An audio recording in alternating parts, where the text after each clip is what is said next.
Hello, you've just entered the Witch's Lair. I'm Raven Lavina, and it means so much to me that you've stopped by. So please, make yourself comfortable, and let's just get right to it.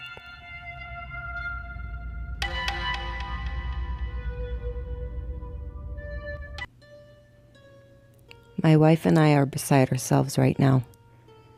This is the type of thing you see in the movies, but now it's happening to us.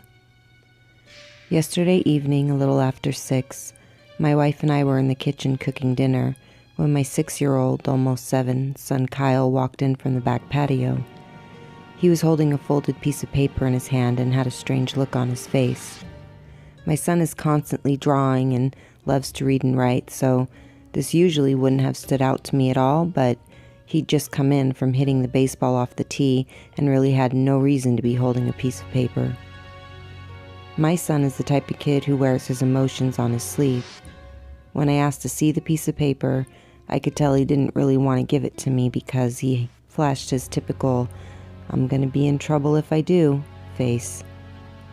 I insisted, and he finally handed it over. Here's what it said. Dear Kyle, I know this note might sound scary. Your daddy will think it is. But grown-ups don't know how friendships can grow when kids are just left to be kids. And what a kid you've become, Kyle. You're growing as fast as a weed. Last night off the tee, you stroked it for 3, and your team took a 2-run lead. Yes, I've been watching. A while now, it's true. I think we would make perfect friends. You're a kid through and through. And I am one too, even if just for pretends.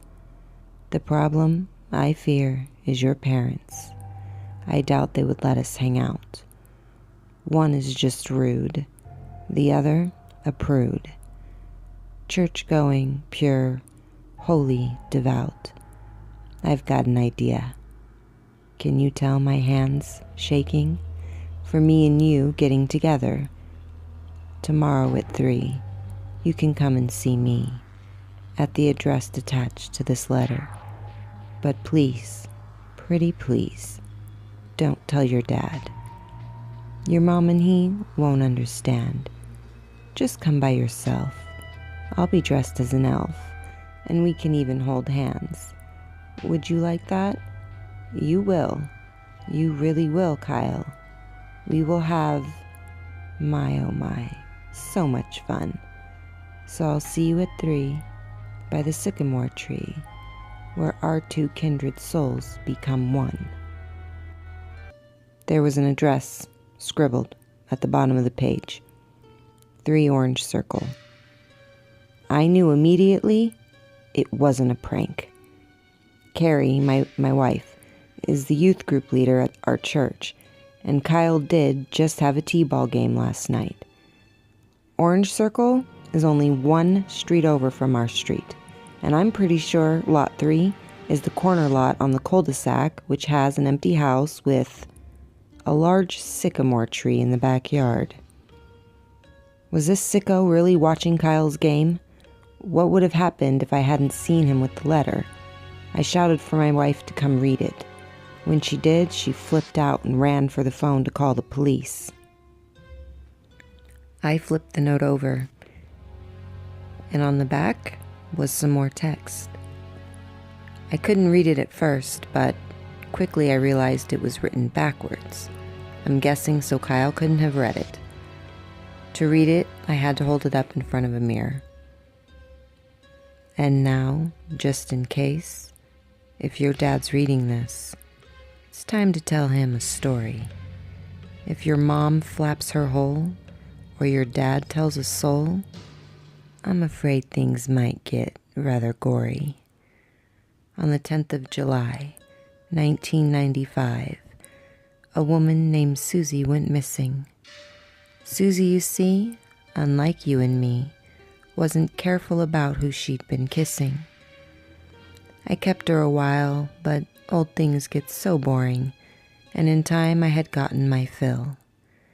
I threw her away, and to my great dismay, the hunger I felt plagued me still. I tried to bury it deep down inside, where nothing down there can escape. But lately it seems I see Kyle in my dreams, and that hunger can no longer hide. Now that you know what I'm capable of, more than both of you can comprehend, if one word is spoken, then children get broken, and Susie will have a new friend. The police arrived in half an hour, and we showed them the note. They told us to stay inside and lock the doors for the remainder of the night. The man had obviously been in our fenced-in backyard, which made me sick to my stomach and had me cursing myself for not installing the security camera I'd gotten for Christmas. Nothing happened last night, thank God. This morning, I got a call from the detective assigned to our case. He'd reviewed the list of missing person cases from 1995, and something had turned up. Suzanne Carrington went missing July 10th, 1995, just as the note said. The last person to see her alive was a friend who saw her at the 24-hour gym they attended together. Susie had said she'd met someone new and wanted to get a quick workout in before getting ready for their second date. Susie was never seen again, and the man was never identified. And maybe, the worst part, Suzanne's address. 3 Orange Circle. I'm supposed to meet with the detective later this evening. What should I do? Update. The detective just called back. They're sending an unmarked patrol car with 2 plainclothes officers to 3 Orange Circle at 3 p.m. today. Kyle's teachers have been notified, and he's safe at school and won't be going to recess today. I'll update tomorrow with any news.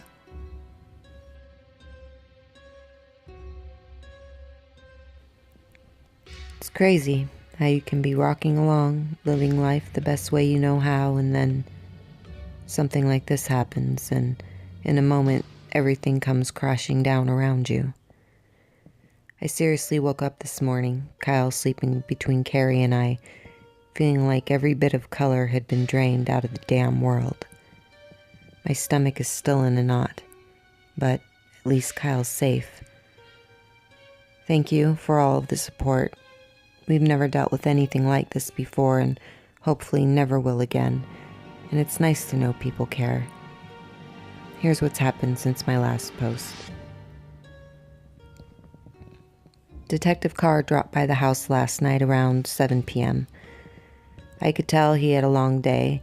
His thinning hair was a bit frazzled, like he'd been running his hand through it, and texts and calls kept popping up on the cell phone, which he dropped on our coffee table. He put the phone on silent and slid it into the case on his belt, as if to say, I've had enough for today, thank you very much.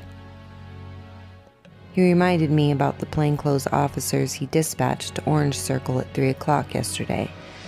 The cruiser stayed parked in a nearby driveway with a clear view of Lot 3 for the better part of an hour, he said.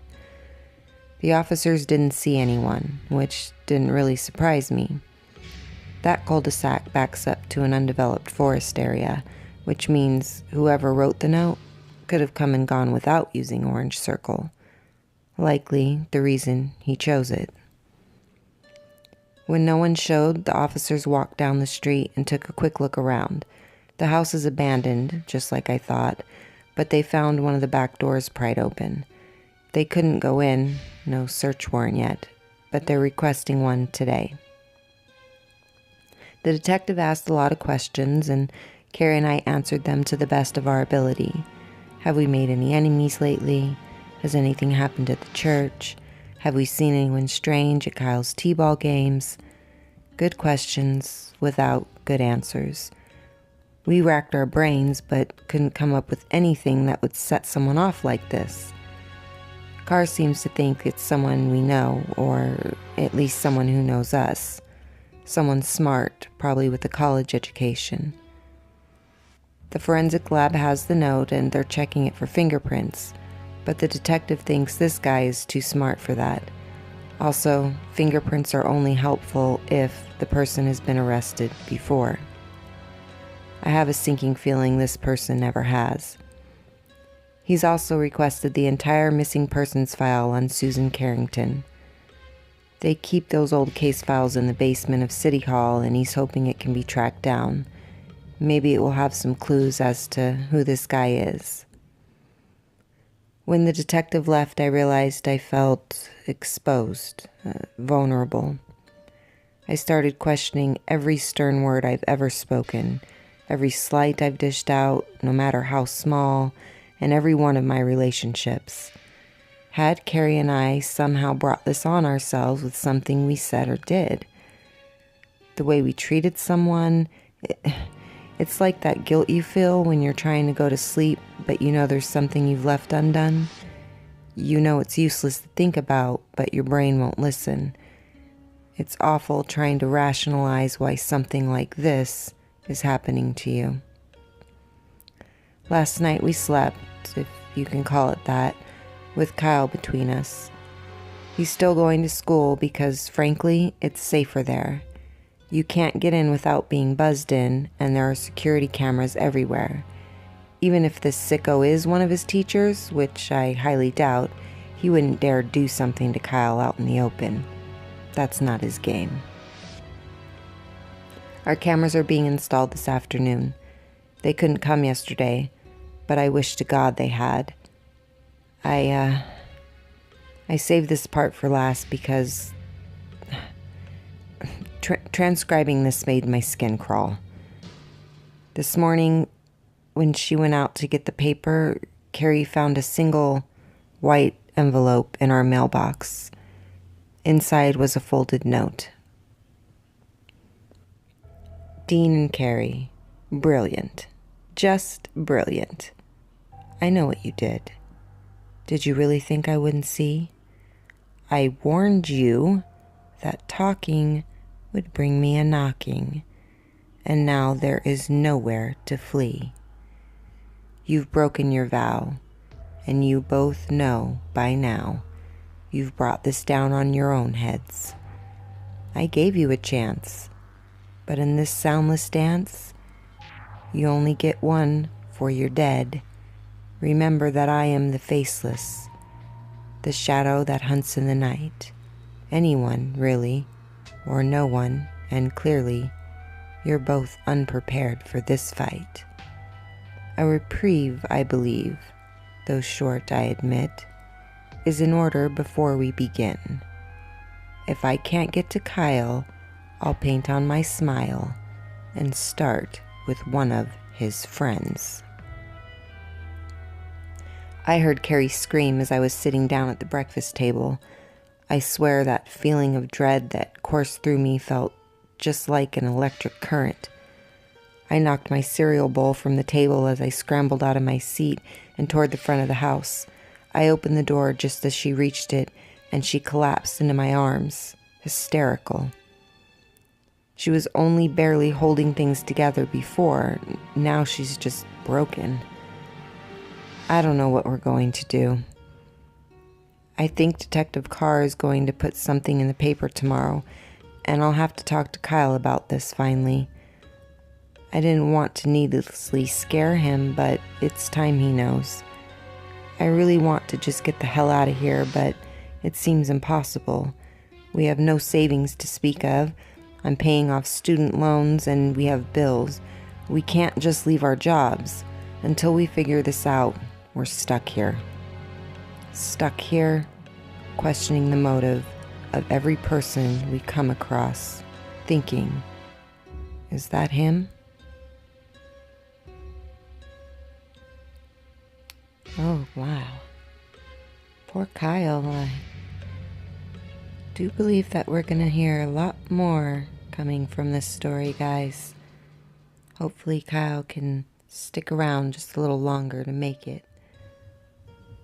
If you've stayed with me this long, you can do me a favor if you haven't already and go ahead and hit that subscribe button for me.